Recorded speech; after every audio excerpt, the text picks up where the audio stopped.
All right, we are live here over on TikTok. Going live a little earlier than I normally do because I have something going on tonight at 9. So thought I'd do a live quick, maybe for about an hour, hour and a half, um, just to see what everybody else is up to. This is going to be up over on YouTube and Spotify as well. So if you miss parts of it later, you can catch it up later. We're going to be discussing news and politics. Going to be talking about all the things going on with this government shutdown. Politics. Going to be talking about all the things going on with this government shutdown. Talking about everything going on with all the things going on with this government shutdown. Talking about everything going on with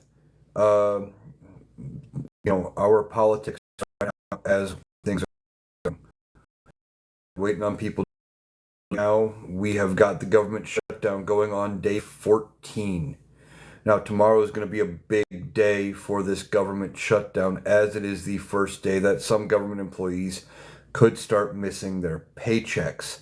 Some government employees do get paid on the 15th. I know the military was one, and that they may not get paid. Now, I know Donald Trump has said to Secretary of Defense Pete Hegseth, not necessarily legal.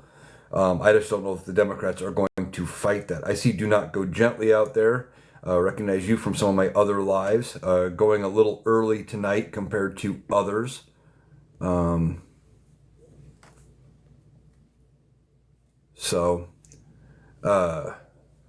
Decided to do this early because I've got something going on later tonight, so I decided I would not. I didn't want to miss out on a chance to go live tonight, just because there's a lot going on. We got a lot of things to discuss. You got Speaker of the House Mike Johnson pushing and trying to keep the House closed. He is desperate to keep the Democrats as the one to blame here. He may ultimately end up losing his speakership when this is all said and done. We are going on day 14. Tomorrow we'll start day 15 of this government shutdown. And it's not looking any better. The government is not any closer to being open. Republicans aren't doing anything to actually negotiate their version of negotiations open. Republicans aren't doing anything to actually negotiate. Their version of negotiations is saying, give us what we want or else. And that's not negotiations. This is nothing like any previous government funding fight or government shutdown that I remember seeing, where one side has been absolutely absent when it comes to negotiations. If they were serious about funding the government and keeping things open, they would end up doing things like, offering a few years of Affordable Care Act subsidy payments, and maybe returning 50% of Medicare money or something. They would offer something. And so far, Republicans have offered nothing and just tried to blame the Democrats.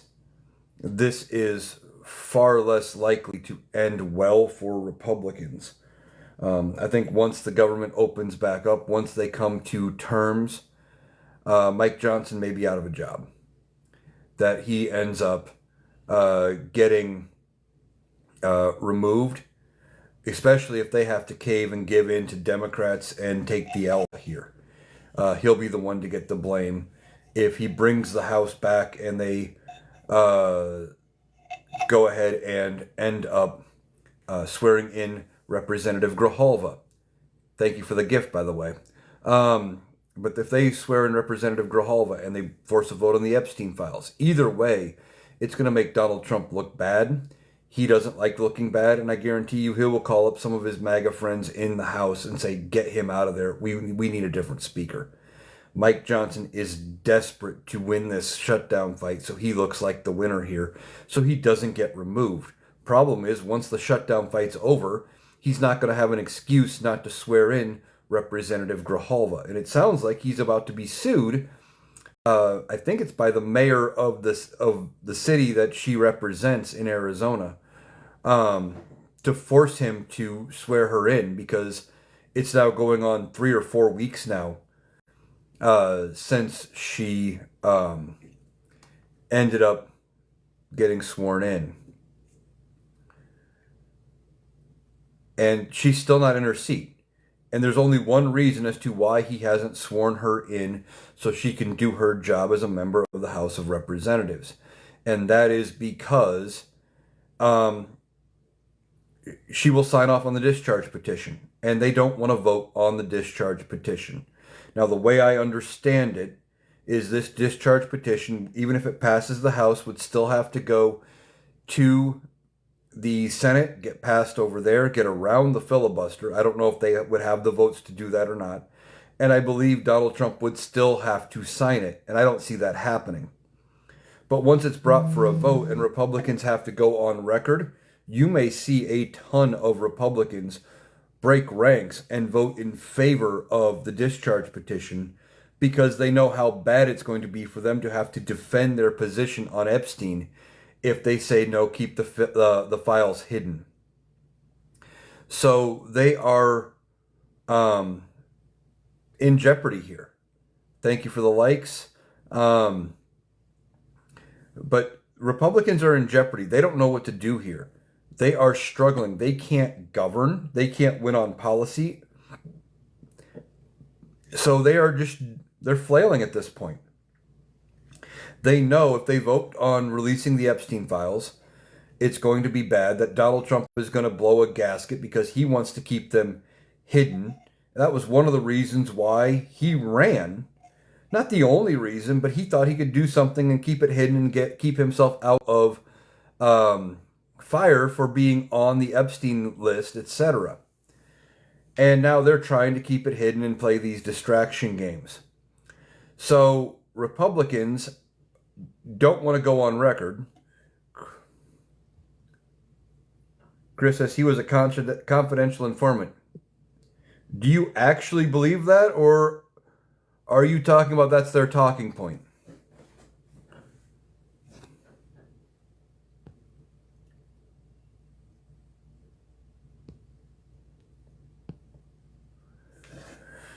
Because that's just a talking point. If he was a confidential informant like they try to claim, they don't typically pick somebody who doesn't work for the FBI to be an informant. What they do is they pick somebody who may have criminality and say, hey, we know you have some criminality here. We're going to ignore all of that, but you get us information. They don't just pick, they wouldn't pick somebody off the street and say, hey, go in and go try to get information. And I know it's a high profile thing, but it was a lot of the high money people, the movers and the shakers, but that doesn't matter. They would create somebody with a backstory. They would send in one of their own before they just asked Donald Trump, with no other connection, said, hey, go get us dirt on Epstein. None of that makes a bit of sense. But they're trying so desperate to spin the narrative away from it being Donald Trump on the list.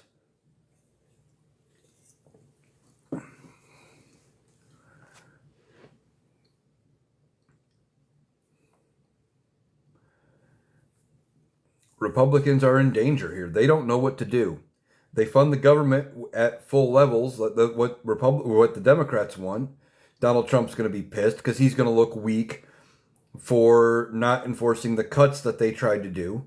But they also know that the Democrats are right here. I mean, when Marjorie Taylor Greene is coming out as the voice of reason, saying, hey, we have to fund the Affordable Care Act subsidies because healthcare is going to go up. Hey, Gen X Jace, good to see you out there. But when Marjorie Taylor Greene's becoming the voice of reason, it is a bad sign for Republicans. She's trying to rebrand her version of Republicanism to be more palatable on a statewide or maybe nationwide stage. And Laura Loomer, that far right nut job, is trying to claim that Marjorie Taylor Greene has a plan to run for president as a Democrat. She would never get the Democratic nomination. She just wouldn't do it. Um, Her ties to Donald Trump would prevent her from getting the Democratic nomination. She wouldn't get enough delegates in a primary or anything like that.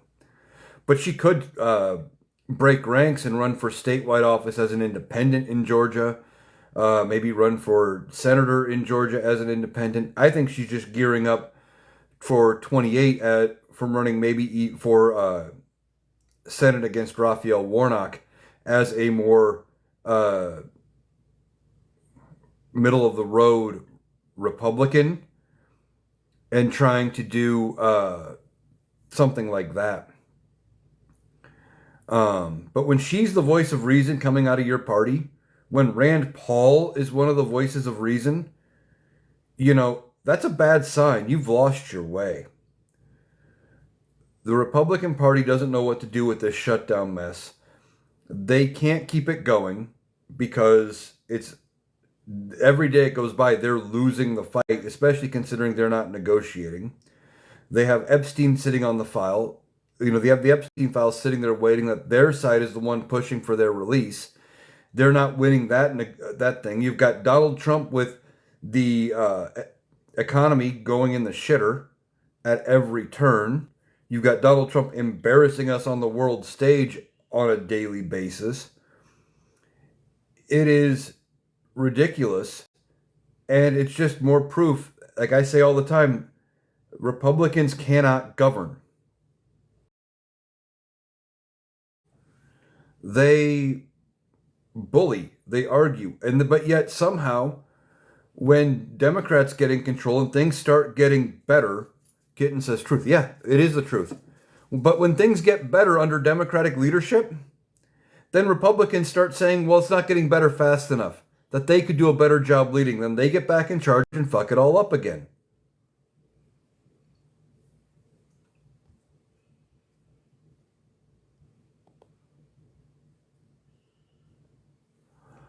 I mean, Republicans have been telling us forever that they're great on the economy, but the numbers say the exact opposite.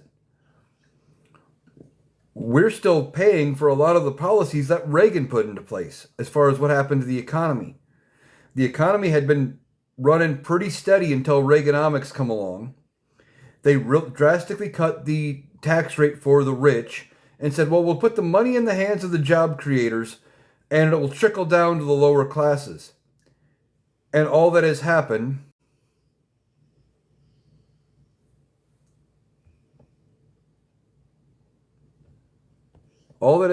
since then has been the wealth gap has increased. And Sam, I know how to deal with people like you. You get blocked. I don't deal with Trump humpers. How have I personally negatively been affected by Donald Trump? I see it every day on my grocery bill. Groceries are high. Things I go to buy are higher than they were before because of the tariffs. And just from being here on TikTok, Donald Trump fucking around with TikTok. Is it sold? Is it not? Is it sold? Is it not? Well, maybe because we have to reset the algorithm and all this bullshit, I end up on live stream with 10 views. My views daily aren't doing nearly what they were even 6 weeks ago, in part because of the bullshit surrounding the maybe deal with TikTok. You just want to excuse any negative thing Donald Trump does because he made it okay for you people to come out and be the way you are in public again. And you feel like your grip on how things are is going away. Progress is coming and you're scared of progress. You're scared of change. You don't want to go away from the way things were, 50 years ago. Deegan says, this is Deegan, your usual fan. Do you think a civil war is imminent? No. Nope. There's not going to be a civil war. Republicans have been calling for it for, I don't know, 10, 12 years now. It's bogus. They're the ones trying to stir the pot. It'd be more likely that it would happen under Democratic leadership led by them. More than likely, what might happen, depending on how far gone this regime starts getting, is a bunch of generals tell Donald Trump no, that they won't follow illegal orders or something like that. And then they'll turn around and embarrass the hell out of him, and Congress may have to step in and remove him or some bullshit. I don't expect civil war. I don't expect martial law, in part because there's no mechanism for martial law. If they were to activate martial law, that would mean Congress doesn't exist and can't do their job.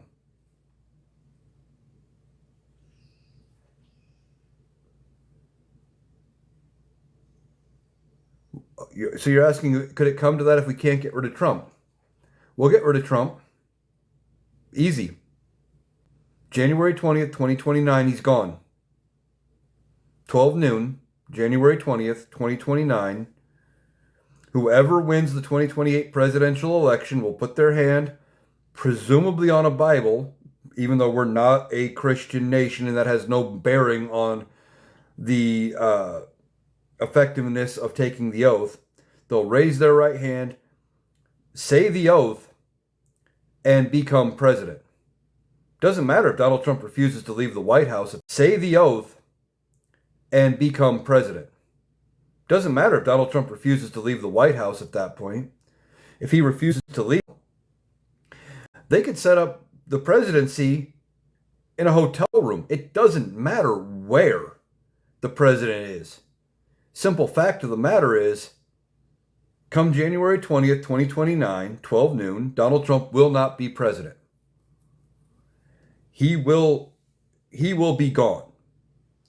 There's nothing that will allow him to run for a third term. They don't have the votes to change the Constitution to make it happen.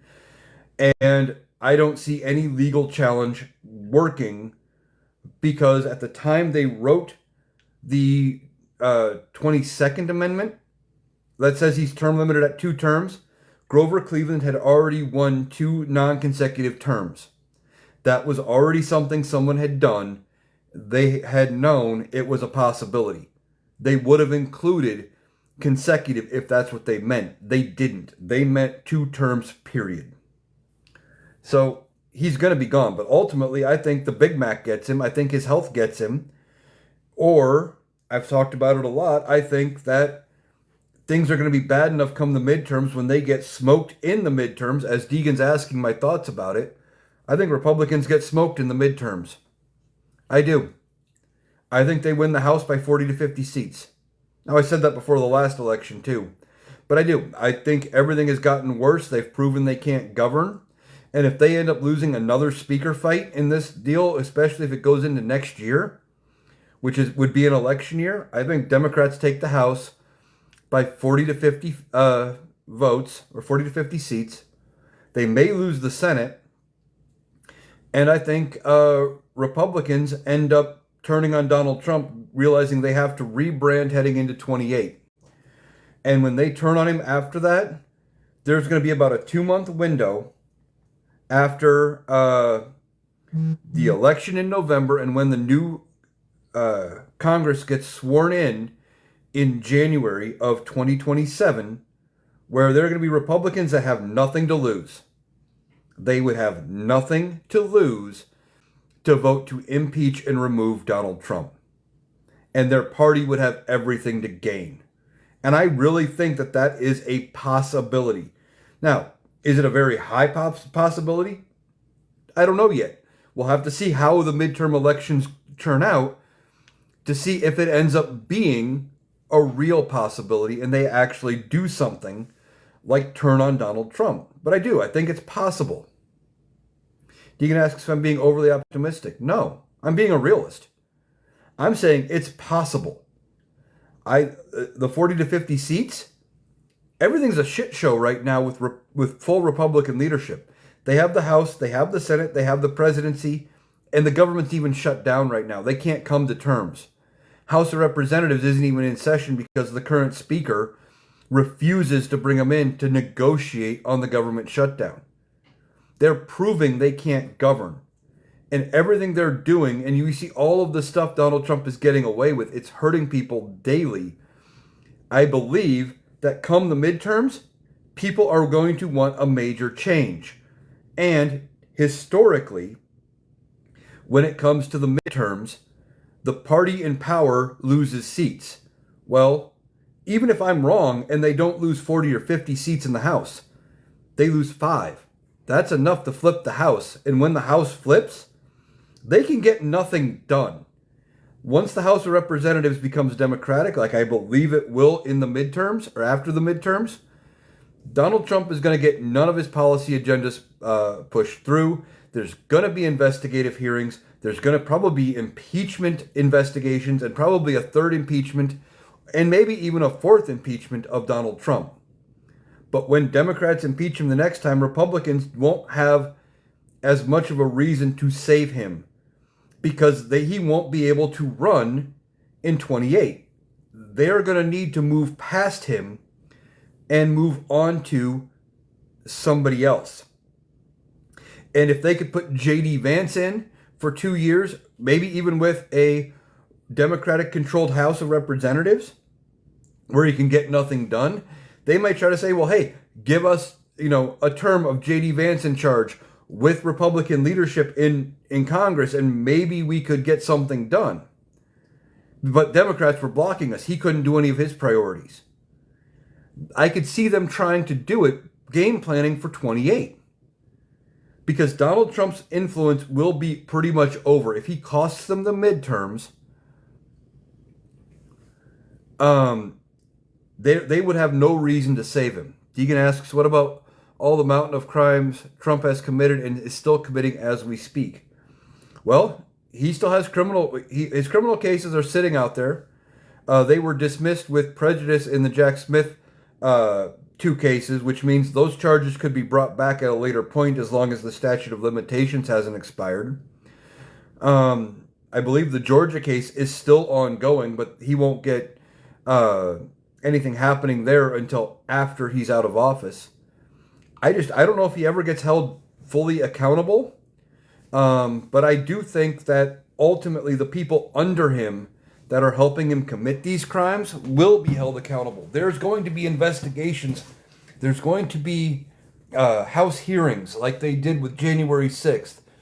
When Democrats take back over in the House, they're going to be having select committees and all sorts of things looking into all of this. And if there's a Democratic president in 28, like I firmly believe there will be, we would have a democratically appointed head of the DOJ, not Pam Bondi, not some Trump shill, and they would actually look into it. And as long as they're not like Merrick Garland and sit on their hands and say, well, it's a political process, and actually go after people, there are going to be lots of people that have worked for this administration that will be facing criminal penalties. Blue says, when does the statute of limitations run out? That is a good question. It depends. It really does depend on which ones of the crimes we're talking about, because they're all different. Some crimes, for example, I know we're not talking about it, but taking a life, for example, that is a crime where the statute of limitations never ends. There's no statute of limitations for it. But, for example, the crime they charged James Comey with, which he's going to get dismissed anyway, was lying to Congress and lying under oath, was 5 years. You're talking for J6 cases, the insurrection cases. I'm not sure what the statute is for, what the statute of limitations is for that. It may be out by the time he's out of office, but seriously, by the time Donald Trump is gone and the next Democrat's in, if his health doesn't take him out between now and 2029, he will be 83 or 84 years old. He is already deteriorating. I mean, he's probably going to be in a nursing home somewhere anyway, or very close to it. Deegan says, and Do you honestly think this guy, Trump, be really held accountable like Nixon? Trump may not, but the people around him will. Even Nixon, who got a pardon from Ford, they went after a lot of people under Nixon, and a lot of them got sentences, including the head of his DOJ. I can't think of the guy's name right now, but the people around him faced criminal proceedings. The difference is, if we had Nixon-era Republicans right now, if those Republicans were back, Donald Trump would have been out on his ass during the first term. Probably after the Ukraine quid pro quo impeachment investigation, Republicans would have said, yeah, we got the votes.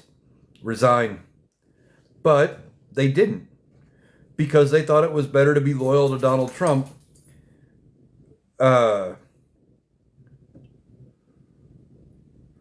because they thought it was loyalty to Trump was better because of the 30 to 35% of the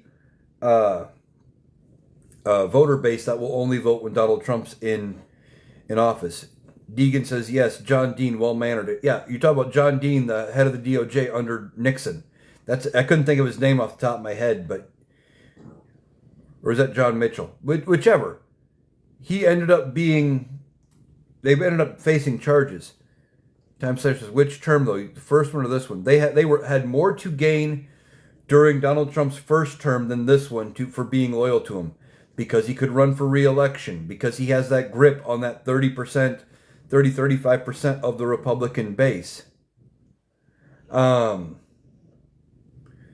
will only vote if Donald Trump's in the mix. And if they turn on their Lord and Savior, Donald Trump's not going to be too happy, and their base is not going to be happy.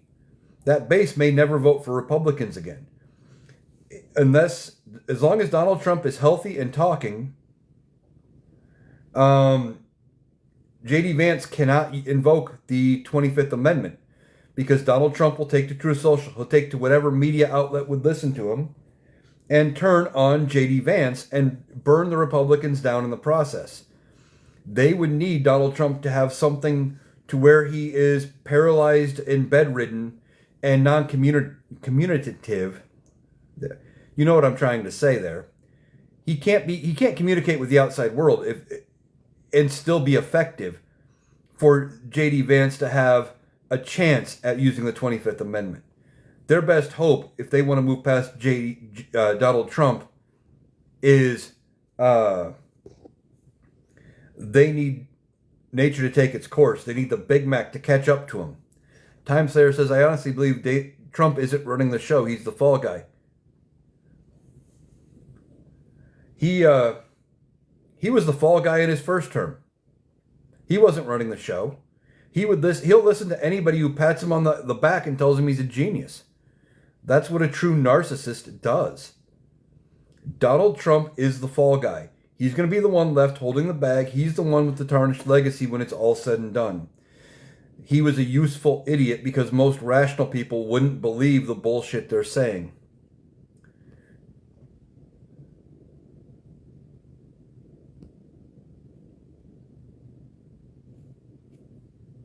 Time Slayer says, and I'd say that's not liking Trump. You can't spell Republicans without the extra. Yeah, exactly. But he's a useful idiot. That's all he is. They only like him because they can easily manipulate him, pat him on the back, tell him he's a genius, and that he'd look like a hero, and feed into his ego.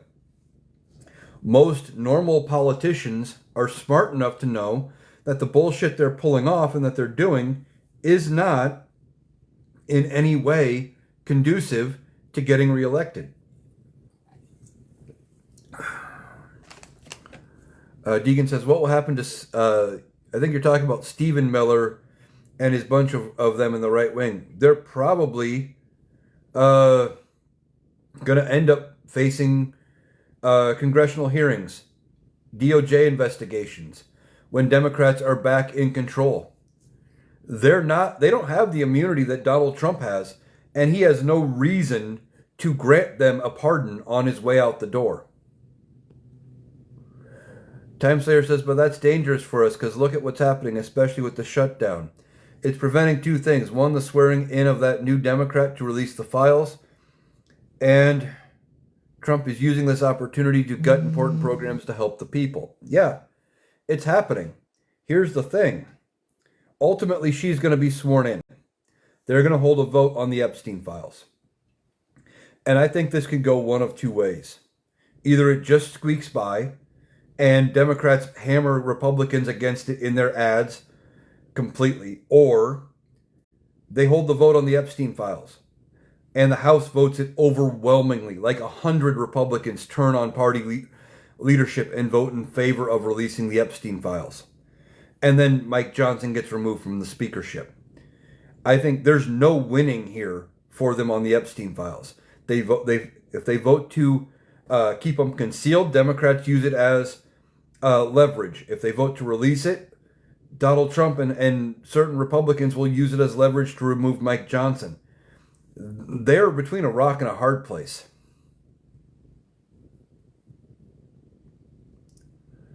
As far as gutting the programs, that involves the courts. The courts have routinely told Donald Trump when he tries to do stuff like that, they keep telling him no.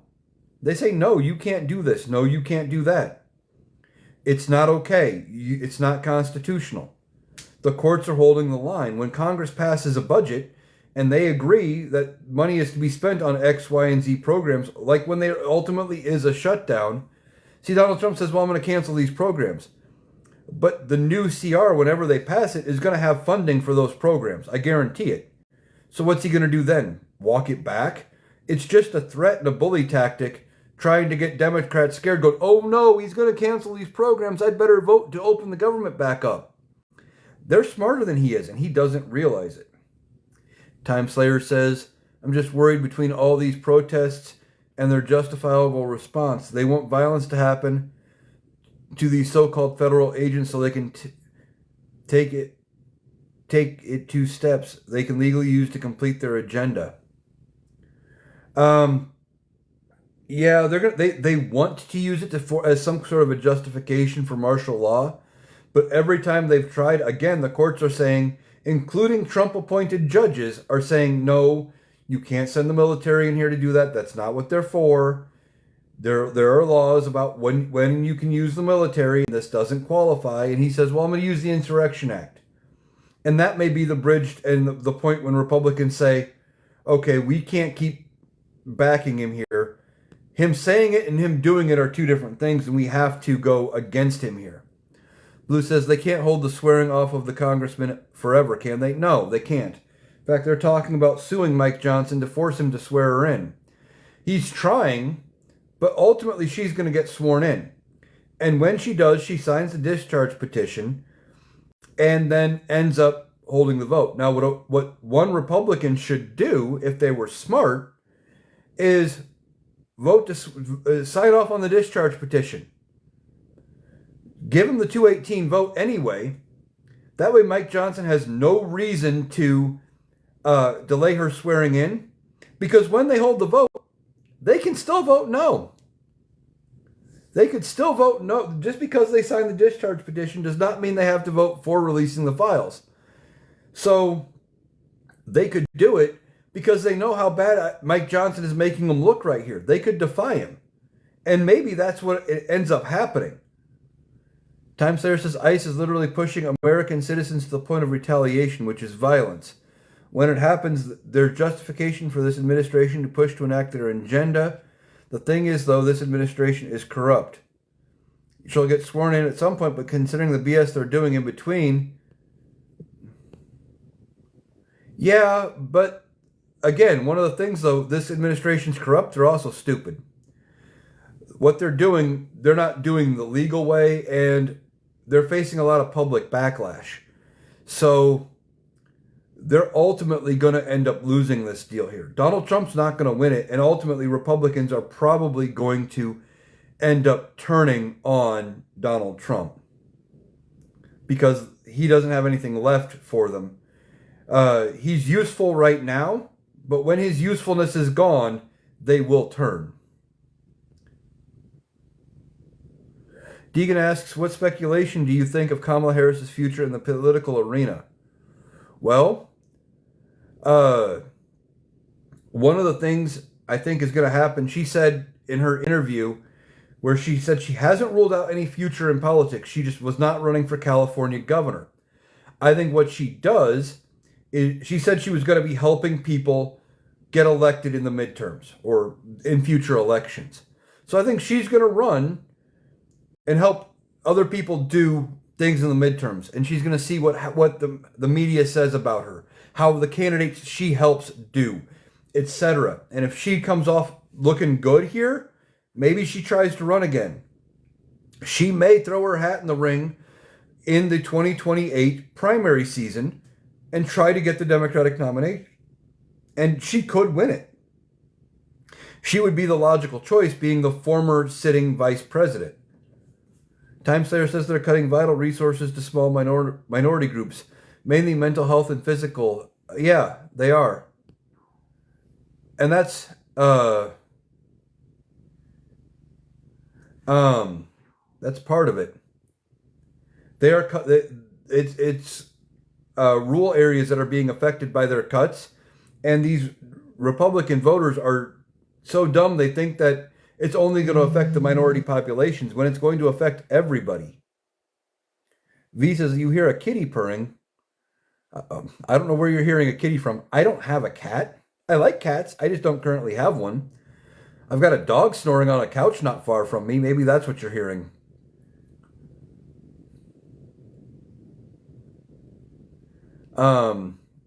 But these small rural hospitals and nursing homes, etc., are going to be facing shortages and shortfalls.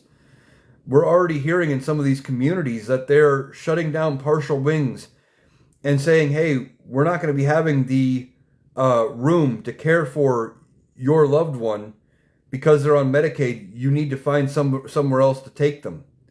And they're going to have to start taking them farther and farther away. It's not going to be good. And when those things start to hit home, the backlash against Republicans is going to be great. I talked about it on a previous live here in Iowa. Starting next year, in January, 10 weeks from now, there are new rules for food stamps that our great governor, and there's a lot of sarcasm implied there, Kim Reynolds, if you know me, you know I can't stand her, has pushed.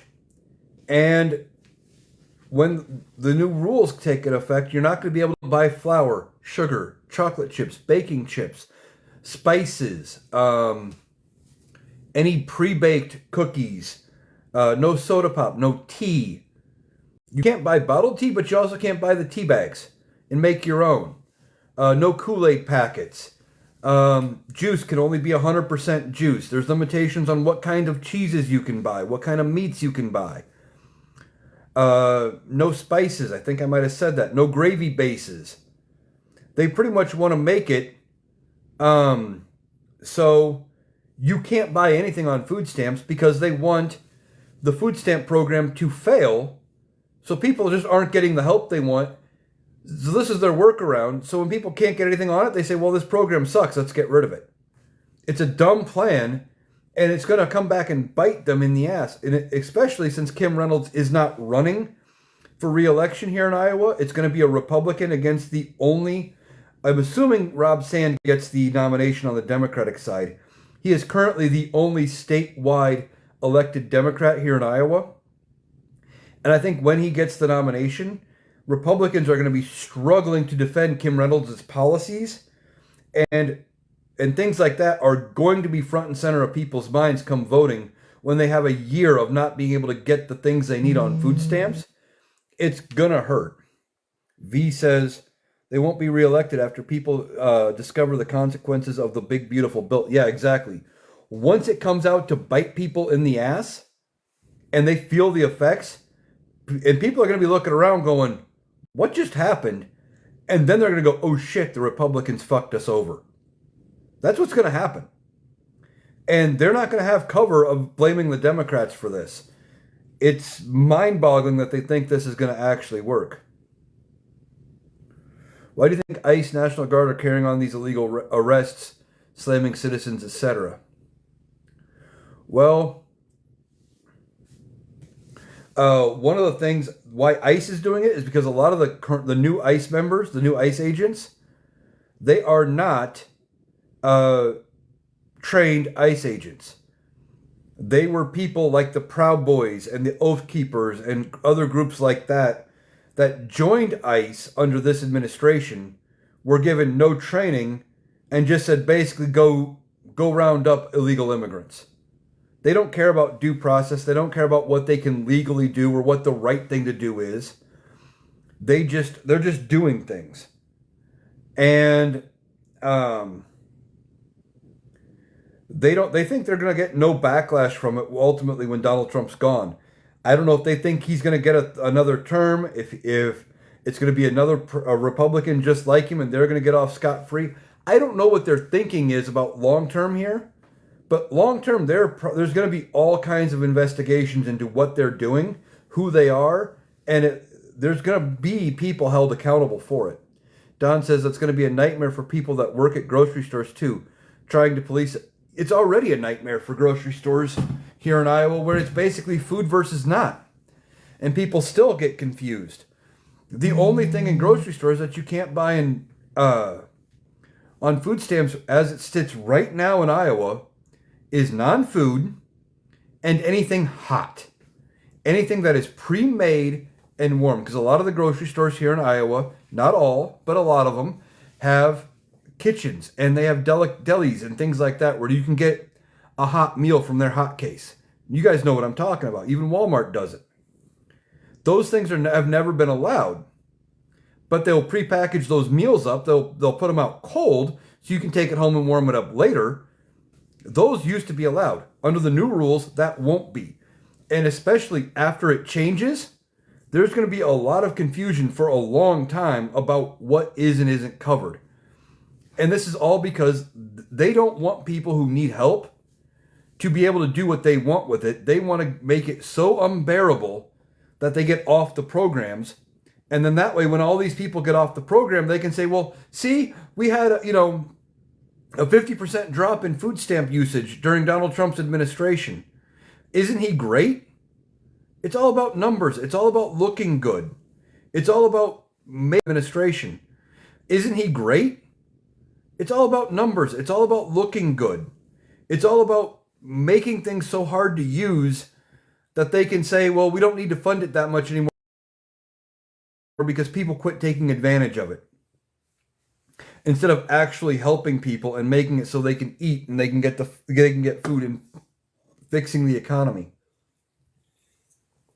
It's just another reason that Republicans can't lead. They can't win on policy. They have to do shady shit to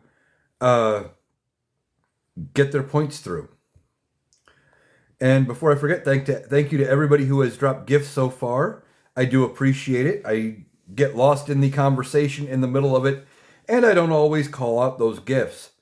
Usually because I'm thinking about something else and trying to stay on topic. But I do appreciate all of the gifts, all of the likes. Jack says they just make it harder and harder. Iowa Republicans are evil. Yeah, they are. They are. They really are. And up until the early I can't remember what year he got reelected. Can't remember if it was 08 or 2012. No, 2010 maybe. Republicans had been losing to Democrats consistently. What do? They go back in time. They find Terry Branstad, bring him back out to run for governor. And you had a lot of people who were my age, who had only ever known Terry Branstad as governor when they were kids. And they voted for Terry Branstad again, thinking he would be a good choice. Because when they remember him being governor, they weren't old enough in a lot of cases to remember how good things were, how bad things were. They were kids. They just remember the name. And then the older people would look back with rose-colored glasses and just remember, how good it was. Because we hadn't fully felt the effects of all of the Reaganomics, etc. It was a shit show of a policy plan, but it worked. And Democrats have struggled to win since then. I think, though, now the tide is turning to make Iowa purple yet again. Norma says, Democrats are for the people, Republicans are for themselves. Yeah. Now, I've brought this up several times. I keep seeing the lyrics from an old country song popping up here on TikTok. It is a song by the group Alabama. The song is Song of the South. And the lyric is, Daddy was a veteran, a Southern Democrat. You ought to get a rich man to vote like that. Democrats used to have the working person vote. They used to have the poor person vote. They did. And they have slowly been getting away from that. They haven't focused enough on helping people. While they are for the people in a broad sense, they haven't messaged it well enough like they're for the people. They need to go back to the old school messaging that they used to have. They need to run a candidate. I have talked about it before. I still think it is a good idea that they would run a FDR style candidate. Run somebody on something like the let's see, we've already had the New Deal, we've already had the Square Deal. Run the Fair Deal. Run the Fair Deal for the American people and focus on helping people, bringing back the American dream, build the middle class from the bottom up and the middle out, like Donald Trump likes, or like Joe Biden likes to say. Donald Trump doesn't care about the middle class.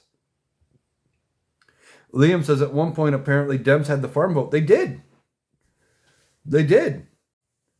And then Reagan and Republicans fucked over the farmers, but somehow were able to convince them through using issues that were non-existent, like tying abortion to Christianity after Roe v. Wade. They were able to get the farm vote away. I mean, like tying abortion to Christianity after Roe v. Wade, they were able to get the farm vote away. I mean, I remember in the early 80s, I remember Farm Aid.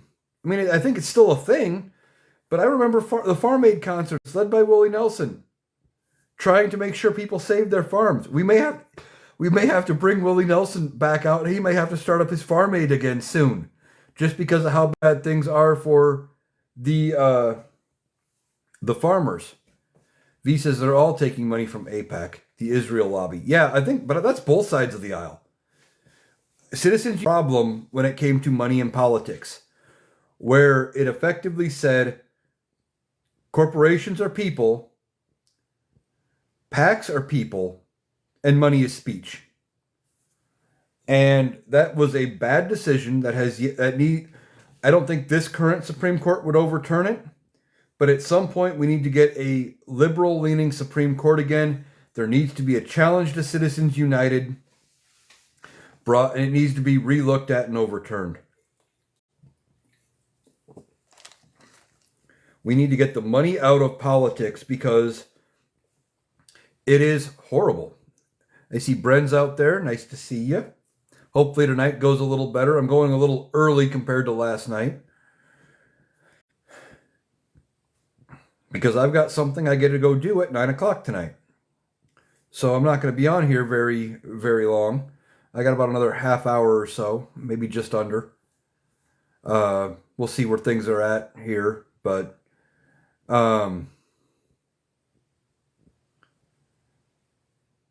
you're home today? That's good. Deegan says, do you think Democrats will begin to fight back like the GOP? They're already fighting back. They're doing better at fighting back. But I think one of the things they need to do is they need to get different leadership.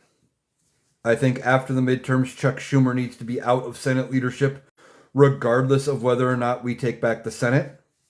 I'm not sure about Hakeem Jeffries as Speaker of the House. I still think we take the House. I just don't know if Hakeem Jeffries should be Speaker. He's too close to Nancy Pelosi. And I think if she does win the primary, I think there's a primary challenge for her. If she still wins her primary and gets reelected, I think we need to look at a different Speaker of the House. somebody who's not having their strings pulled by Nancy Pelosi. Now, I don't think that person should be AOC, uh, just because there's a lot of negative that the Republicans run against AOC off the bat. Nothing against her personally. I just they have a lot of weapons they use against her. It might be hard for uh, us to control the narrative with her as speaker, but I think she'd do a great job. Jasmine Crockett maybe would be a good speaker. The thing is, Democrats have a deep bench. There's a lot of members of the House who could be speaker and potentially do a good job. We just have to make sure they're not too connected to the old guard, and that they're willing to do a little more of the hard fighting that is going to be necessary in the coming days, weeks, and years. Brent says Hakeem flip flops. Yeah, he does seem to flip flop a little bit. I've noticed that. I think it depends on whether or not he's either gotten talking points from Nancy, or if he feels like her talking points are working. B says AOC would be perfect. Maybe. I just said, she does have a lot of things that Republicans like to use against her, and it may potentially be a distraction from her speakership. But she could potentially be a good one. But for right now, it sounds like it would be Hakeem Jeffries. But again, we don't know what that ends up looking like. I mean, Republicans took 17 votes to come up with Kevin McCarthy last time. Not this current Congress, but the previous one. I mean, Democrats hopefully wouldn't have the same style problems, but I don't know if they would be voting unanimous or not, especially if they get 30 or 40 new members, like I think is possible. That's a lot of voices that may not want Hakeem Jeffries in there. We'll have to see how that plays out. One of the things, though, I think you're going to see Democrats do when they get power back in the House is you are going to see the removal of the vote of no confidence again.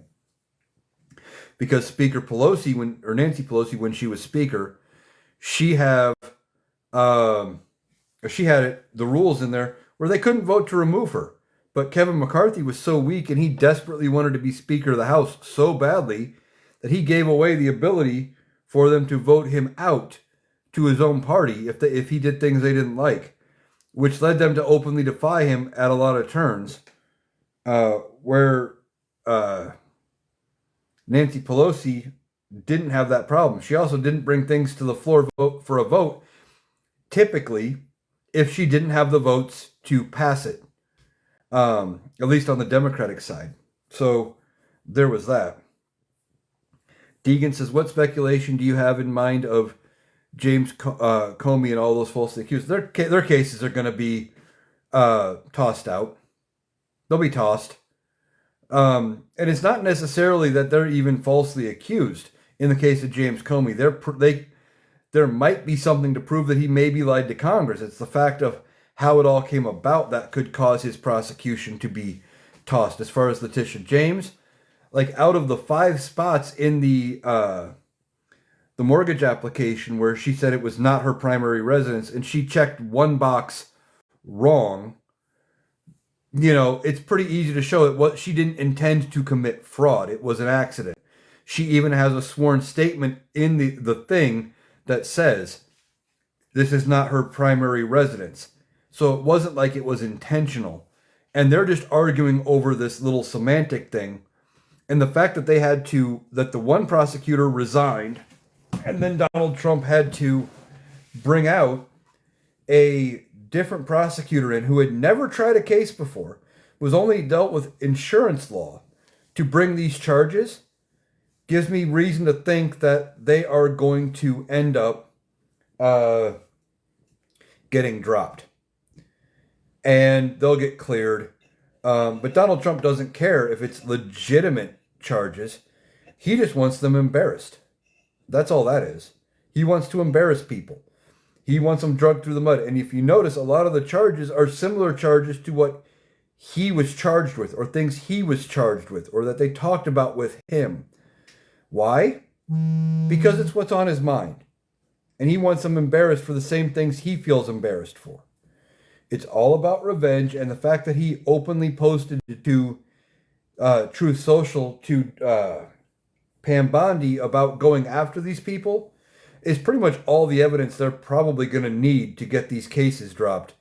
And the attorneys that are involved could potentially end up facing legal action afterward. Why you would be an attorney working for Donald Trump is beyond me, because how many attorneys has it been where they have ended up facing disbarment? They faced other sanctions, etc. Deegan says, where does Jack Smith come in all of this? Right now, he's out of a job. I don't know what Jack Smith is doing right now. I think he's even left the country right now. He may be back to prosecuting cases in The Hague in the International Criminal Court. And they may try to bring charges against him, but he proved how savvy he is in all of it. I don't think any of it sticks. He's smarter than Donald Trump by a long shot, and maybe they bring him back when the Democrats are back in charge in 29 after they win. Maybe they bring him back in as special counsel to look into all of the problems of this last administration, and then maybe they do it right off the bat. I know if I was the president in 2029, I would appoint my pick for attorney general would be somebody who I know would appoint a special counsel right off the bat to look into it. If they picked Jack Smith, I would not be against it. Of course, if it was me, I would let them do their own thing, because the DOJ is supposed to be separate from the White House. Yes, they get appointed by the president, but that's it. They don't necessarily answer to the president, or they shouldn't. But Donald Trump doesn't care about that.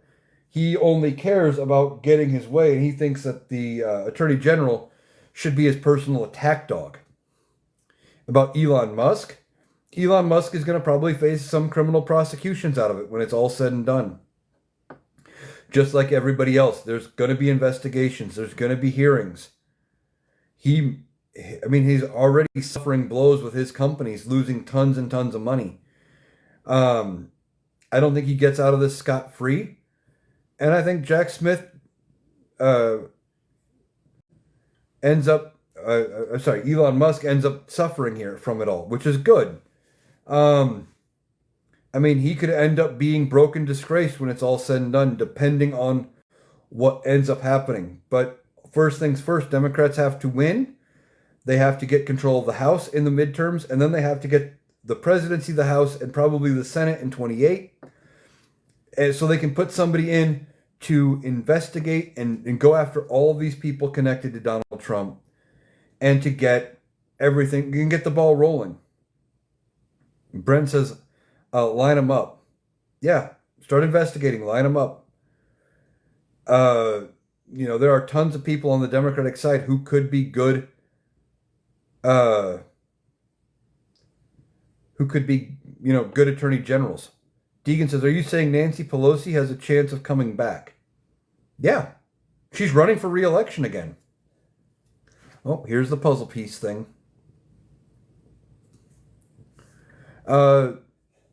She's running for re-election, far as I know. And with her, there apparently is going to be a primary challenger. Well, she could win the primary. We'll have to see. Now, I think she would respect the results of the primary, and she wouldn't run as an independent or anything like that and fuck with who the Democrats chose. But there is a considerable chance she runs in that primary and wins. I think she has every intention of running again. She needs to resign, or maybe not resign, but just retire. I think she's 85, 86, I believe? She needs to go away. She served her time. Not that what she did wasn't great. Not that it wasn't great when she was Speaker of the House. She did good. It's time for somebody younger, or even somebody else, to have that lever of leadership. It's time to move on. Bren says start with Kash Patel. Yeah, Kash Patel's not going to have any immunity when it's all said and done. There may be some criminality there that they are going to have to look into. I think whoever the Democrats pick could end up going after a lot of people, and I don't know how that's going to look. I just know it's going to be a lot of people gone after when this is all said and done. It's going to be expansive, and you're going to find out exactly how criminal this administration was. Deegan says, "Do you think Ms. Cortez can rise now?" She's trying. She's a rising star in the Democratic Party. The problem is people like Nancy Pelosi and others are trying to keep her down, and I don't entirely know why. There was a committee, I think it was the Oversight Committee. She tried to get a position on the Oversight Committee, and Nancy Pelosi didn't like the idea of her being on the Oversight Committee. So what did they do? They voted against her. They voted her down in favor of, I can't think of his name, Jerry Connolly, I think. And he already passed away this year. He was facing health concerns, and he was an older gentleman. But instead of picking the young rising star, they went with the old guard. They're intentionally keeping some of the younger people out because I think the Democrats are afraid of how far left the party will shift when younger people start getting in control and it being able to stare at it. When you have people who have fewer years left, like Nancy Pelosi or Chuck Grassley, they're making laws for people, when they won't be here to see them implemented. It's ridiculous. Democrats need to, and both parties have a problem with age. We talk about it a lot on My Lives. These people need to step aside. We don't need older Americans being politicians at advanced ages where it's a very real fear that they could die in office. Look at what happened with Dianne Feinstein. She was 90 or 91, I think, maybe 92. They were just trying to get through her term, and even though she came from very safe California where a Democrat was going to win, they tried to keep her in power through the election so they didn't have to deal with a primary fight and a primary challenge, etc., etc. Then what happens? She dies in office.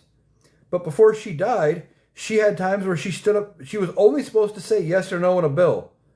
And she got up like she was recognized to start debate on the bill.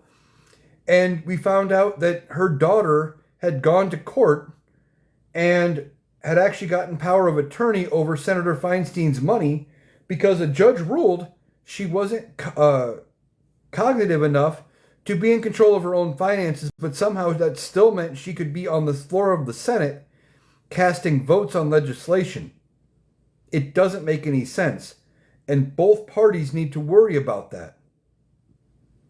Sue says they get a taste of power and they don't want to let go. Exactly.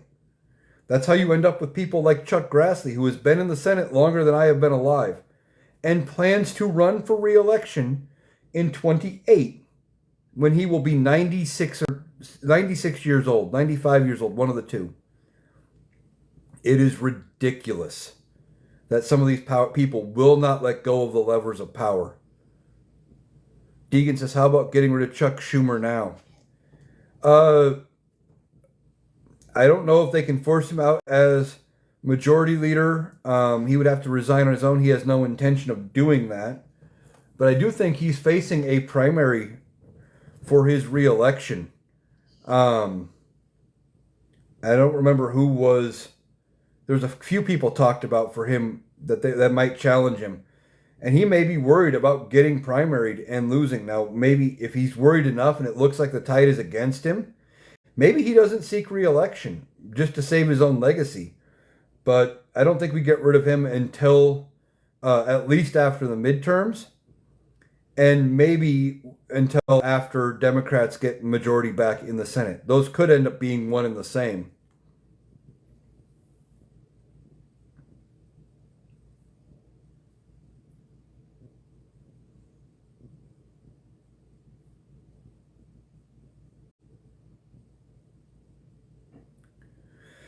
Unfortunately, it's going to be a hard road for Democrats in the Senate in the midterms, just because of which states are up for election. However, uh, I think there is a good chance they end up putting up at least a fight. They would need to pick up 4 seats in the Senate to flip control of the Senate. Right now, it is 53 to 47, 53 Republicans to 47 Democrats. The reason they would need 4 is because right now, Vice President J.D. Vance would be the tie-breaking vote, which means he breaks the deadlock and shifts power in favor of the Republicans. So much like when Kamala Harris was the tie-breaking vote and the Democrats had 50-50 control, they would need 51. Deegan says, how do you think midterms will turn out for Democrats? Well, I think you're going to see the House flip by 40 or 50 seats, despite their best efforts to gerrymander. I think you're going to see, you might see the Senate flip by just barely. If the Senate flips, it's going to be 51 Dems to 49 Republican. I don't think it goes much beyond that, but they may get the Senate. May. That's less likely. I think you're going to see places like here in Iowa. I talk about it a lot. I think you see at least 2 of the 4 and maybe 3 of the 4 representative seats flip blue. I think you see governor races flip. I think Iowa flips blue in the governor's race. You might see state seats flip blue that hadn't had a chance in years. I think the Republicans are going to be caught completely off guard. They are not going to be prepared for any of the bullshit that is coming their way. And they're going to lose the midterms, and they are going to need a scapegoat, and that scapegoat will be Donald Trump.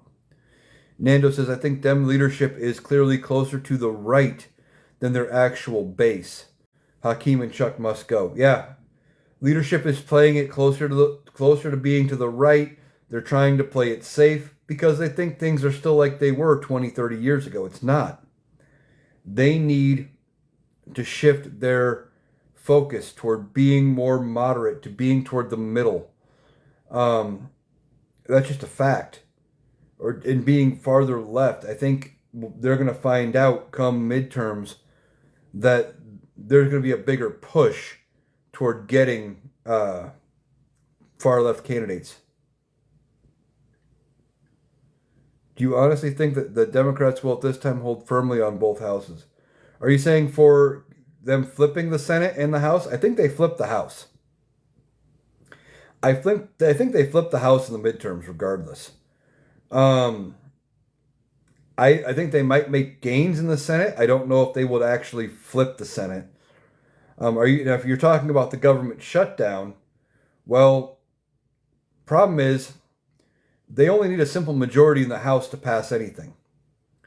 So unless a couple Republicans break inside with Democrats on the shutdown, House can't do anything. And until Speaker Johnson brings them back for votes, they're not there anyway. On the shutdown, I think the Democrats in the Senate hold strong because they're holding all the cards. Deegan says, yes, that's what I meant talking about flipping the House and the Senate. Yeah, I think they do flip the House.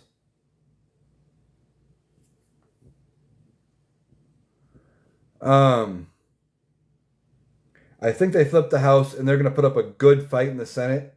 It's just going to be an uphill battle. Nando says, what do you think about Maine's governor interrupting Platner's run? Who do you think is going to win? I don't know. I don't know enough about Maine politics to be, and that race in particular, to give a great opinion. Billy D says, more moderate or more brutal like the conservatives? What do you mean?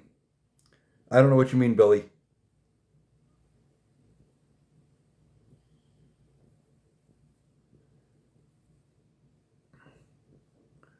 Yeah, I don't know. I haven't looked deep enough into that Maine race. Vivi says Adam Schiff for majority leader. Maybe. Maybe. He's got his. I mean, he's relatively new in the Senate. He's been in politics a long time. But maybe. It would be a thorn in the side for Donald Trump, that's for sure. Donald Trump would hate every minute of that. That might not be a bad plan.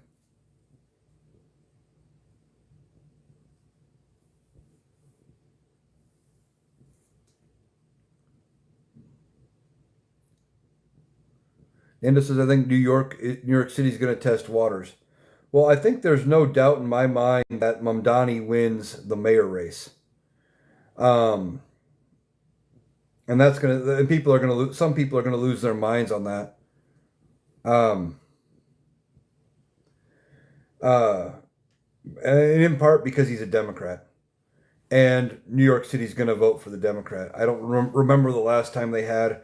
I think Giuliani might have been the last Republican mayor they had. Um,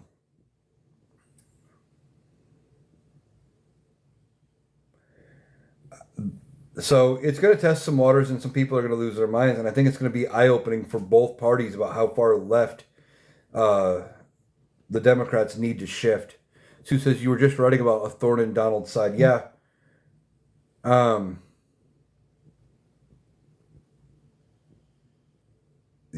Schiff would be a thorn in Donald Trump's side, and it would piss him off because uh, he hates Schiff. Deegan says, "What about the overall intention of the military in case of civil war?" Well, first of all, I don't think civil war is going to actually happen. It's not going to be a army versus army civil war or anything like that. So that's not going to happen.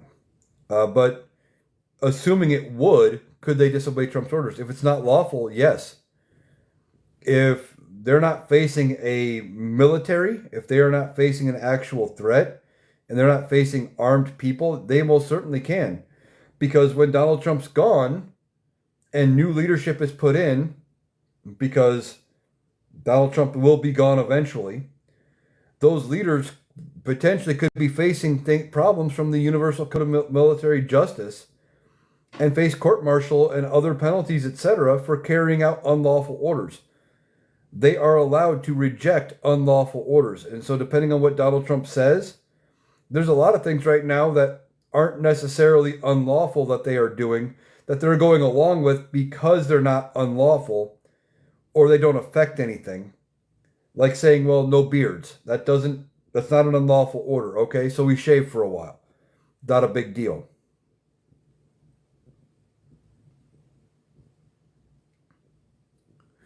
Nando says, without Dem leadership endorsement, I think Dems will actually need to endorse Mamdani. Well, that's going to be the thing. The fact that he wins with around their non-endorsement is going to be big. And it's going to be a wake-up call for a lot of Democrats, especially in leadership, going, maybe we don't have as much power as we think. If and when, Deegan asks, if and when Trump is gone, then what do we expect? There's going to be investigations. I've said it a lot. There's going to be congressional hearings. There's going to be DOJ investigations, etc. They are going to be looking into everything going on with this administration. And they are going to end up there's going to be people that are held accountable. And then I think ultimately there are going to be safeguards put in place, laws written, amendments passed, etc., to prevent somebody from it, like a Donald Trump, from coming to power ever again.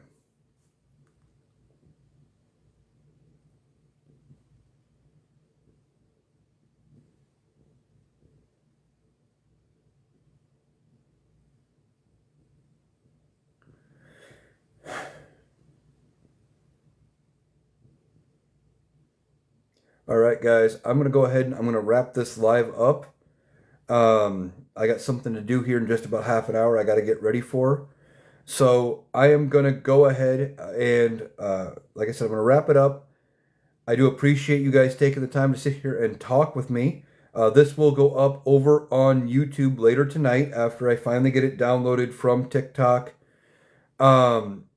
and the audio will go up over on Spotify as well. I encourage you to check me out over there. If something happens and TikTok takes me down, if the new guidelines get me, or if it just becomes untenable for left-leaning creators, depending on the deal, if it does go through, I will still be over on TikTok and YouTube. So I encourage you to go ahead and follow me on those spots, and I will catch you the next time I go live.